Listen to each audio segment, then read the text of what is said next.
This is Ashish Charles. Today we are going to discuss 9th का second part of quantum mechanics unit.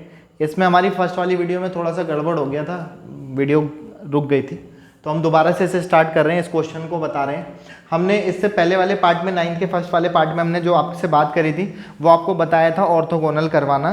अगर कोई दो functions, दो ही को पकड़ के समझो, आप दो से ज़्यादा में कंफ्यूज ना हो जाना। जैसे दो वेव फंक्शन है साई 1 और साई 2, तो दोनों के दोनों वेव फंक्शन को ऑर्थोगोनल होने के लिए साई 1 नॉर्मलाइज होना चाहिए, साई 2 नॉर्मलाइज होना चाहिए। साई 1 नॉर्मलाइज का मतलब psi 1 star psi 1 d tau 1 आना चाहिए, psi 2 star psi 2 d tau equal to 1 आना चाहिए। ये बात मैं 8th पार्ट 4th पार्ट में भी बता चुका हूँ। तो ये दोनों के दोनों वेव फंक्शन नॉर्मलाइज होने चाहिए और साई 1 का साई 2 के साथ या साई 2 का साई 1 के साथ जो Sai 1 star psi 2 d tau जो आना चाहिए वो 0 के इक्वल आना चाहिए। अगर वो इन दोनों कंडीशन को फॉलो कर देता है तो साई 1 और साई 2 जो वेव फंक्शंस हैं वो दोनों के दोनों ऑर्थोगोनल सेट्स में है, मतलब साई 1 और साई 2 का जो सेट है वो ऑर्थोगोनल है। तो हम पहली बात इसे, ये क्वेश्चन पूछा गया है कि ये वेव फंक्शन साई 1 और ये wave function psi 2 are these two function orthogonal to each other और नॉट। आपसे पूछा है कि क्या ये दोनों वेव फंक्शंस ऑर्थोगोनल है या नहीं है। ये पहला जो वेव फंक्शन है वो 1D बॉक्स के लिए -L से +L लेंथ तक दिया है। आज तक जितना भी मैंने 1D बॉक्स आपको पढ़ाया है वो 0 to L डिस्टेंस के लिए पढ़ाया है। आज मैं क्वेश्चन पूछ रहा हूँ -L से +L के लिए। कुछ नहीं है, बस आपको जहाँ पर रेंज लगानी होती है इंटीग्रेशन में, वहाँ 0 to L की जगह -L से +L तक चला लेंगे।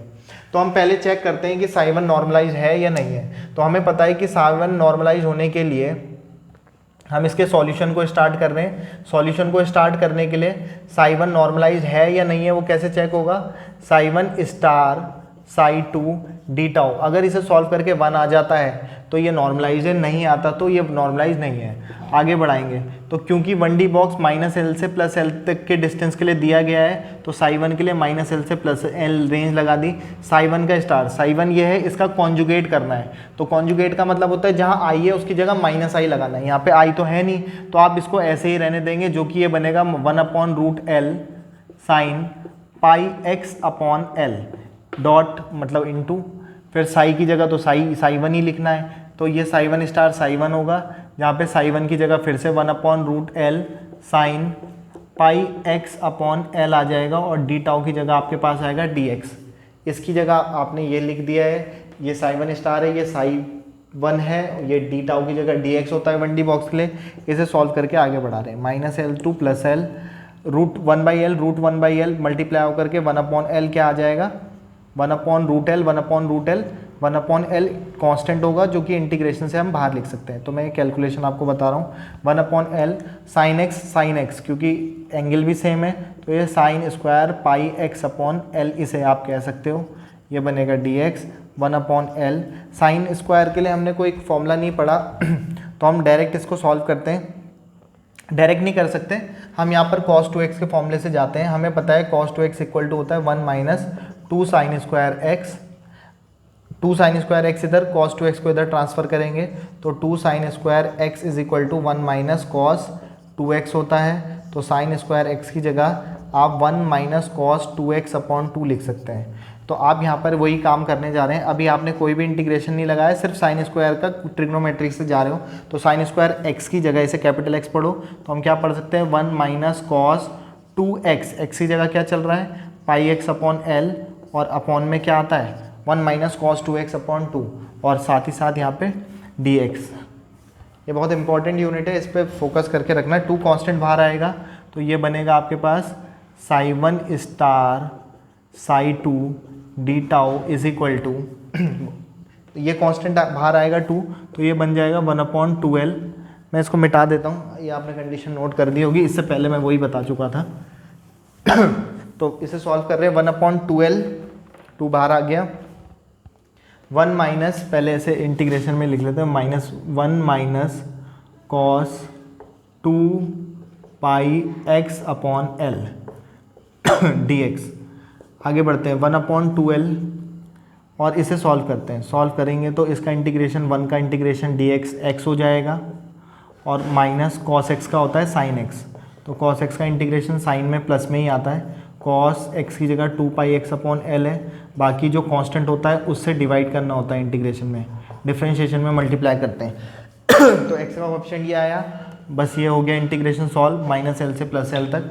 आगे बढ़ाते हैं 1/2l, इसे सॉल्व करेंगे तो आप पाई अपॉन एल अपॉन 2 पाई भी लिख सकते हैं। अपर लिमिट लगाओ, तो जब आप अपर लिमिट लगाओगे तो एल माइनस ये एल अपॉन 2 पाई, इसे रेशनलाइज करेंगे तो एल ऊपर जाएगा 2 पाई नीचे, तो ये एल अपॉन 2 पाई ये बनेगा। साइन अपर लिमिट लगाओगे आप तो अपर लिमिट क्या लगाओगे, एक्स की जगह एल, तो जब आप एल लगाओगे तो एल से एल कट जाएगा 2 पाई। साइन पाई 2 पाई 3 पाई सबकी वैल्यू होती है 0, तो ये तो आ गया अपर लिमिट लगाने पे। फिर माइनस करके लोअर लिमिट लगाना है, लोअर लिमिट में क्या लगाना है, माइनस एल, तो माइनस एल माइनस फिर ये बनेगा एल अपॉन 2 पाई, सॉल्व एल ऊपर 2 पाई, साइन 2 पाई एल अपॉन यहाँ पे माइनस एल लगाना है, तो ये एल से एल फिर कटेगा, माइनस 2 पाई आएगा, sine of minus theta minus sine of minus x, फिर से ये आपका जो बनेगा ये भी 0 बनेगा, साइन पाई 2 पाई सब 0 होता है। तो ये सॉल्व करके अगर हम इसे देखें तो 1/2l ये आया है, एल ये आया है और माइनस माइनस एल ये भी 0, ये भी 0 बनेगा, माइनस माइनस का प्लस एल, एल और प्लस एल कितना बन जाएगा 2l, और 2l से 2l कैंसिल होगा, सॉल्व करके कितना आया 1। तो आप ये बात प्रूफ कर चुके हो। आपने बोला था कि इसे नॉर्मलाइज दिखाने के लिए 2 कंडीशन फॉलो करनी है, साई 1 को भी नॉर्मलाइज प्रूफ करना है, साई 2 को भी नॉर्मलाइज प्रूफ करना है, और साई 1 साई 2 एक दूसरे के साथ ऑर्थोगोनल होने चाहिए। तो साई 1 को नॉर्मलाइज करने का मतलब psi 1 star psi 1 d tau करने पर 1 आना चाहिए, जो कि आ रहा है। और आपको मैं एक बहुत सिंपल सी बात याद करवा दूं, आपको बहुत सिंपल ही, अगर आपके पास लिमिट माइनस एल से प्लस एल होती है और साइन स्क्वायर समथिंग आता है, sine square pi x upon L type कुछ होता है यहाँ पर, तो इसको सॉल्व करके डायरेक्ट आप याद रख सकते हो ZBC वाले कि इसका आंसर सॉल्व करके 2l आता है, सॉरी इसका आंसर सॉल्व करके 2l नहीं l आता है, क्योंकि जब इसे सॉल्व करके l आएगा, पूरा सॉल्व करके l आएगा, तो इसको l आने के बाद ये आपका क्या बना देगा, l से l कट के 1 दे देता है। तो आप इतना याद रख सकते हो कि इसका आंसर डायरेक्ट भी याद रख सकते हो, अदरवाइज प्रोसीजर ये होता है। पूरे इंटीग्रेशन को सॉल्व करके बता दिया। साई 1 को मैं साई 1 दिस इम्प्लाइज, चूँकि मैं ये कह सकता हूँ कि Sai 1 star psi 1 d tau integration जो भी लिमिट थी 1D बॉक्स की उस वाले फंक्शन के लिए माइनस एल से प्लस एल थी, ये सॉल्व करके आपका 1 के इक्वल आ गया। दैट मीन्स आप प्रूफ कर चुके हो साई 1 इज़ नॉर्मलाइज्ड। आपको ये तो नहीं प्रूफ करना था, लेकिन आपको इतना पता चल गया कि साई 1 नॉर्मलाइज्ड है। तो साई 1 नॉर्मलाइज्ड है तो आप साई 2 के लिए चेक करेंगे। तो साई 2 के लिए चेक करने के लिए कैसे करेंगे, साई 2 के लिए आगे बढ़ते हैं। इसे पॉज करके आप लोग फोटो वोटो खींच लीजिए। Now we are going to check psi 2 normalise है या नहीं है। तो साई 2 के नॉर्मलाइजेशन के लिए हम जाएंगे, तो क्या करेंगे हम, psi 2 star psi 2 d tau equal to करने पर 1 आना चाहिए। लेकिन वो जो वेव फंक्शन है 0 to l डिस्टेंस के लिए, तो यहाँ पर रेंज क्या लेके जाएंगे 0 to l, क्योंकि उसने 0 to l दिया हुआ था। 0 to l Sai 2 star, psi 2 का कॉन्जुगेट करोगे तो आई तो है नहीं, जो माइनस आई लगाओगे तो यही साई 2 रहेगा, √2/l sign 2 pi x upon L into फिर से Sai 2 √2/l sign 2 pi x upon L, और डी टाउ की जगह आ जाएगा dx। इसे आगे बढ़ाएंगे √2/l जो कि 2/l आएगा, integration 0 to l sine square 2 pi x upon L. अभी आपको बताया था साइन स्क्वायर को हम डायरेक्टली नहीं कर सकते, तो इसको सॉल्व करने के लिए फिर से हम फॉर्मूला लगाएंगे 1 माइनस कॉस 2x अपॉन 2। तो 1 माइनस कॉस 2x, एक्स की जगह ये है तो 4 पाई एक्स अपॉन एल आ जाएगा। 1 माइनस कॉस 2x, इस x को 2 से मल्टीप्लाई करा तो ये आया अपॉन 2, तो अपॉन 2 और पीछे से dx। इसे आगे बढ़ाएंगे, इसे सॉल्व करते हैं। तो आप इसे सॉल्व करोगे तो 2 से 2 कांस्टेंट है, ये कैंसिल हो जाएंगे, तो ये चलेगा आपका साई 2 स्टार जो चल ही रहा था आपका, psi 2 star psi 2 d tau 0 to l is equal to 1 upon l 0 to l 1 minus 0 to l 1 minus cos 4 pi x upon L, ये डिस्टेंस है। अब हम यहाँ पे इसका इंटीग्रेशन करेंगे।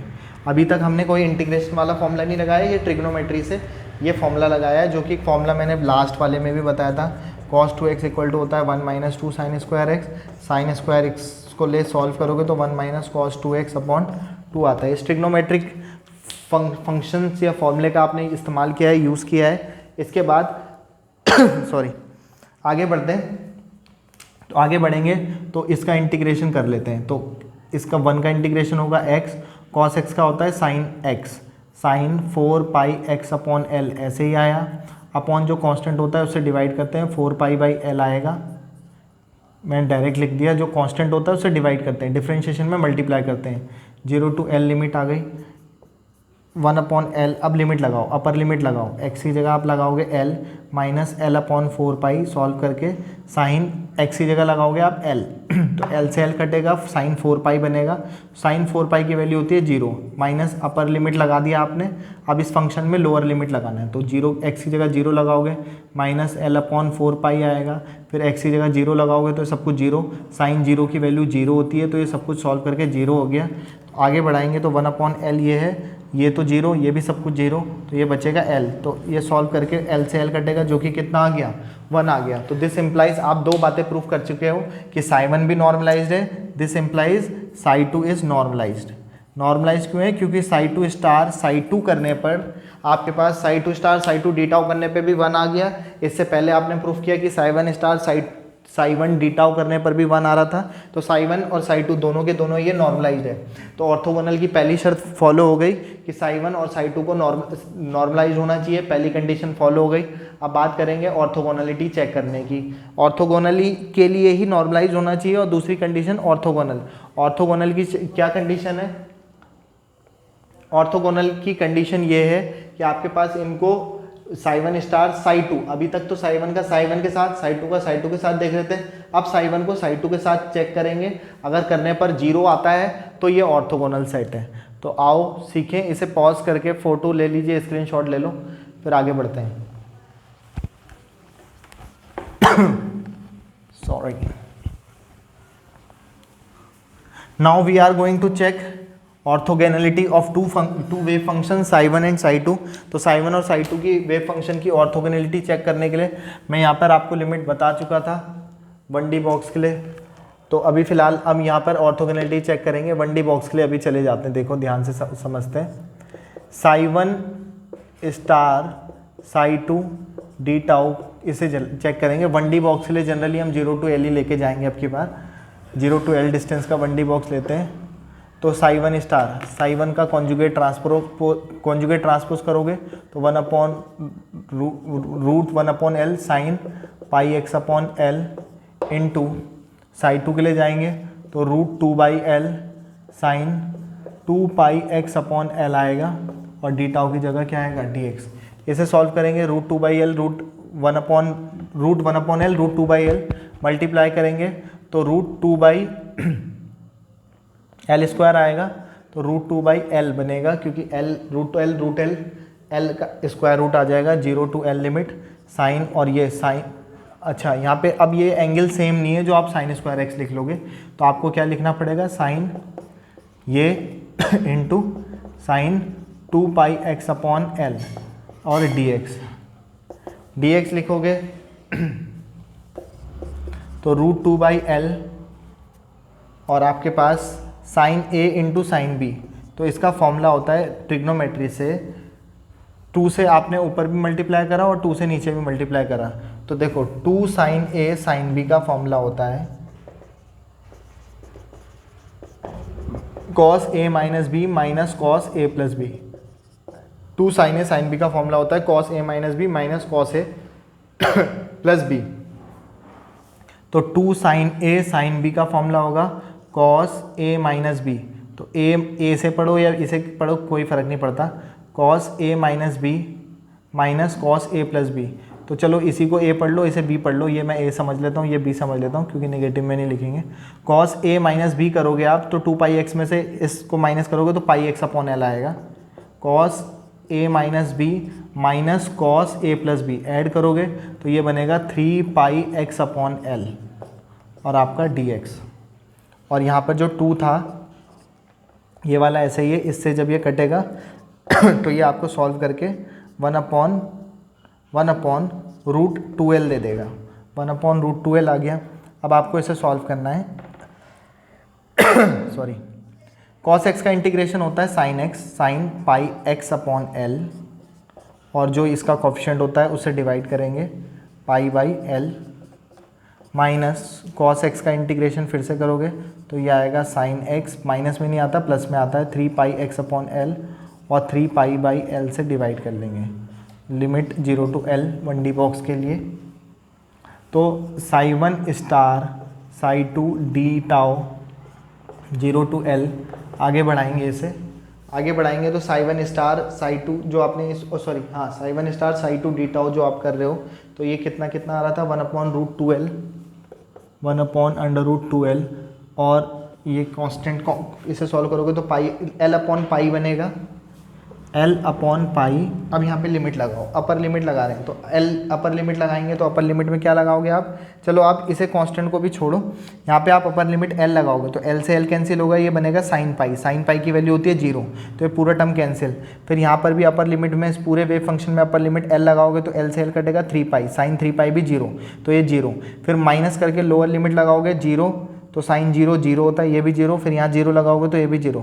Upper limit minus lower limit जो भी इसे सॉल्व करोगे सॉल्व करके 0 आएगा, 0 इंटू समथिंग, ये भी पूरा 0 हो जाएगा। और जब ये पूरा का पूरा 0 जब आ जाएगा तो आपने 0 to L psi 1 star psi 2 d tau करने पर ये कितना आंसर दे रहा है आपका 0। तो साई 1 नॉर्मलाइज होना चाहिए, साई 2 नॉर्मलाइज होना चाहिए, जो कि वो थे, और साथ ही साथ आपके पास नॉर्मलाइजेशन की ये कंडीशन है, वो आपके पास पहली शर्त पूरी हो ना हो ऐसा ज़रूरी नहीं है ऑर्थोगोनल चेक करने के लिए कि साई 1 और साई 2 दोनों के दोनों जो वेव फंक्शन है साई 1 स्टार साई 2 करने पर आपके पास 0 आना चाहिए। 1D बॉक्स के लिए आपके पास रेंज ये थी, तो इसके पास साई 1 वो जो मैंने बताया वो नॉर्मलाइजेशन चेक करने के लिए था, ऑर्थोगोनल चेक करने के लिए ये जो भी वेव फंक्शन जितने दिए हैं वो आपस में क्या होने चाहिए, ऑर्थोगोनल होने के लिए Sai 1 star psi 2 d tau करने पर कितना आना चाहिए 0, जो कि आ रहा है। So this implies psi 1 and psi 2 are orthogonal to each other, orthogonal to each other, दोनों के दोनों कैसे हैं, ये ऑर्थोगोनल है। और आपने जिस हिसाब से मैंने रेंज के हिसाब से लिमिट के हिसाब से बात करी थी, तो साई 1 भी नॉर्मलाइज था, साई 2 भी नॉर्मलाइज था। तो इसके साथ मैं आपके पास काफ़ी सारा कुछ बता चुका हूँ इस वीडियो में, ऑर्थोगोनल वाला टॉपिक मैं कंप्लीट करवा चुका हूँ, और भी जो यूनिट 1-2 टॉपिक्स पे मैंने और बात करनी है, फिर इस वीडियो को एंड करेंगे। 10-10 9 वीडियोस, 9 के सेकंड पार्ट भी इस पे बना चुके हैं, तो 10-12 वीडियोस के बाद हम इसे एंड कर देंगे 1-2 दिन में, और ये यूनिट पूरी कंप्लीट हो जाएगी। कोई भी टॉपिक मैं नहीं छोड़ रहा हूँ, आप लोग अपने सिलेबस के अकॉर्डिंग भी चेक कर सकते हो। तो होप आप लोगों को ये समझ आया होगा और आपके लिए काफ़ी हेल्प होगी। बाकी आपके लिए क्या कहें, आप लोगों ने इतना प्यार बनाए रखा, आगे भी बना के रखें। Have a good day, good bye, good night, शुभ रात्रि।